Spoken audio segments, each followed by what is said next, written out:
Clerk या पदाची तयारी करणाऱ्या विद्यार्थ्यांसाठी अतिशय आनंदाची आणि महत्त्वाची माहिती आहे. कारण मित्रांनो, सुप्रीम कोर्ट ऑफ इंडिया या ठिकाणी क्लर्क या पदाची नवीन जाहिरात आलेली आहे आणि संपूर्ण जाहिरात पाहण्यासाठी तसेच फॉर्म कशा पद्धतीने भरायचा आहे, पेमेंट्स किती आहे, संपूर्ण डिटेल्स आपण या व्हिडिओमध्ये पाहणार आहोत.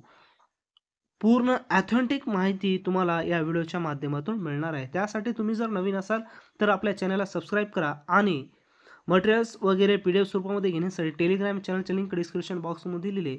त्या ठिकाणी तुम्ही त्या चॅनलला सबस्क्राईब करून ती सर्व माहिती तुम्ही घेऊ शकता. तर पाहूया क्लर्क या पदाची जाहिरात आहे, परंतु संपूर्ण माहिती पाहणं अत्यंत आवश्यक आहे. तर पहा, यामध्ये ऑनलाईन ॲप्लिकेशन तर मागवण्यात येणारच आहे. तर कोणत्या अंतर्गत असणार आहे हा पद? Scheme of engaging law clerk come research associated on short term contractual assignment. महत्त्वाची गोष्ट म्हणजे हे जे काही पद आहे लॉ क्लर्कसाठी असणार आहे आणि संपूर्ण हे जे काही पद आहे मित्रांनो कॉन्ट्रॅक्च्युअल असणार आहे.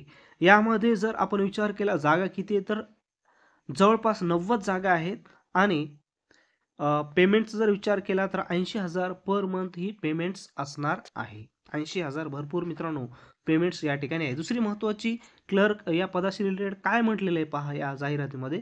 The selection will be made subject to fulfilment of the following essential qualifications and other eligibility conditions. जे काही क्वालिफिकेशन असेल आणि कंडिशन असेल त्यानुसार त्या व्यक्तींची निवड होणार आहे. It is made clear that the engagements as law clerk come research associate is a full time assignments purely contractual in nature. हे जे काही पद आहे मित्रांनो पूर्णपणे कॉन्ट्रॅक्च्युअल लेवलचं आहे. It will not confirm any right on the select candidates to claim regular appointments.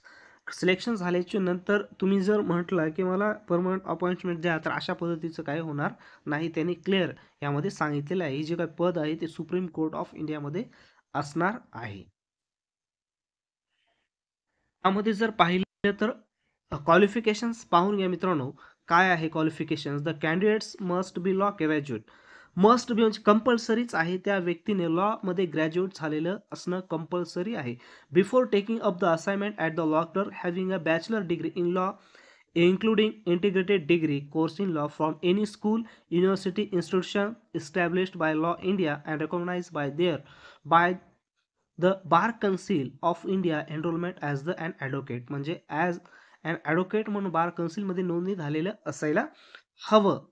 The candidate studying in the 5th year of the 5 years integrated law course of the 3rd year of the 3-year law course after graduation in the any stream will be eligible to apply. काय म्हणत आहे पहा, the candidate studying in the 5th year of the 5-year integrate law. जर 5 वर्षाचा law असेल आणि 5व्या वर्षामध्ये जो कॅन्डिडेट असेल किंवा 3rd इयरचं लॉ असेल आफ्टर ग्रॅज्युएशनच्या नंतर, तर अशा व्यक्ती काय करू शकतात, या ठिकाणी अप्लाय करू शकतात. त्यामध्ये मित्रांनो काय सांगितलेलं आहे, the candidates must have research analytical skills, writing abilities, and the knowledge of the computers, including retrieval of the desired information from a various research engines, process such as ESCR, Monopatra, SCC Online, Nexus, Westlaw, etc. हे संपूर्ण qualification असायला हवं. Age लिमिटचा जर विचार केला, कमीत कमी 20 आणि जास्तीत जास्त 32 वर्ष एज लिमिट असायला हवी. आणि ही जी काही सिलेक्शन्स मेथड वगैरे आहे संपूर्ण तुम्ही पाहू शकता. हे वाचून घ्या संपूर्ण. कारण जर आपण व्हिडिओ बनविला तर व्हिडिओ हा थोडासा मोठा होईल आणि त्याच्यामुळं विद्यार्थी पाहत नाही. महत्त्वाचंच आपण यावर चर्चा करूया. तर पहा, कधीपासून हा फॉर्म भरणे सुरू होणार आहे, तर 14 जानेवारीपासून सुरू होणार आहे आणि जी काही ॲप्लिकेशन फीस असणार आहे ती ₹500 यामध्ये फीस असणार आहे. ही संपूर्ण माहिती मित्रांनो वाचून घ्या आणि जर तुम्हाला अजून फॉर्म भरण्यामध्ये काही अडचण वाटत असेल तर कमेंट्स बॉक्समध्ये कमेंट्स करा.